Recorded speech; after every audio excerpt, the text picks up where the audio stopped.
Imagine a book so heavy it takes two people to lift it. A book so large, it's said to have been made from the skins of 160 donkeys. And within its massive pages, a full, terrifying portrait of the devil himself, staring out across the centuries. This is the Codex Gigas, the giant book, but history remembers it by another, more chilling name, the Devil's Bible.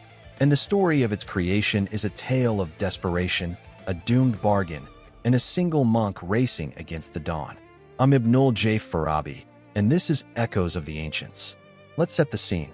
It's the early 13th century, in a Benedictine monastery in Bohemia, in what is now the Czech Republic.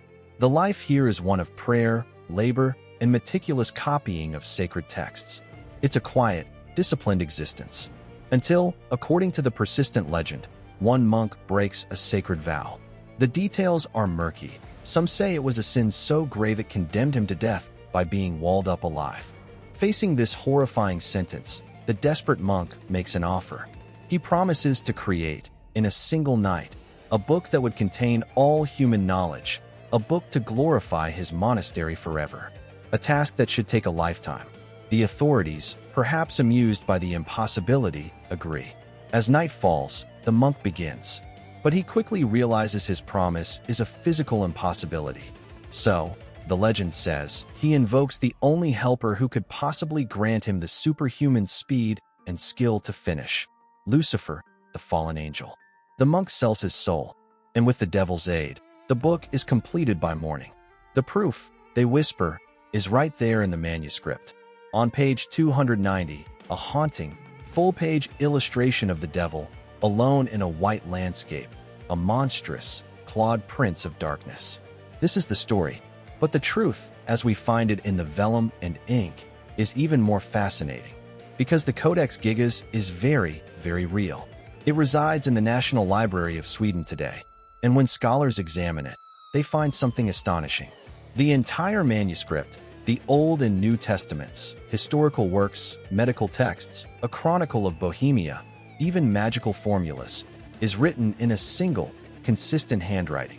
One scribe, not in one night, of course. Analysis suggests it would have taken, even working tirelessly, at least 20 to 30 years. So who was this scribe? We have a name, hidden in a note within the text: Hermanus Inclusus, Herman the Recluse. Was he the condemned monk? We don't know. But we can imagine him not as a man making a deal, but as a man on a monumental, obsessive mission.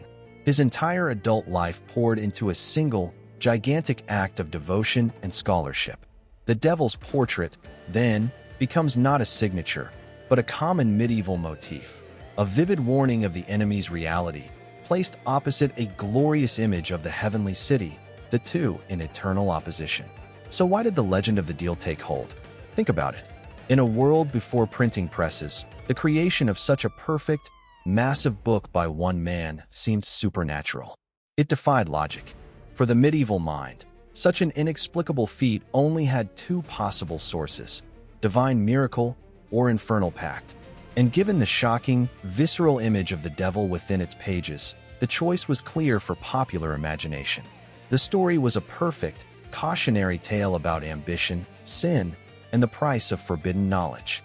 Holding this story, I'm struck by what it says about our need for narratives. We look at an astonishing human achievement, a lifetime of dedicated, back-breaking work, and our minds, then and now, can't quite accept it as merely human. We weave a darker, more dramatic myth around it.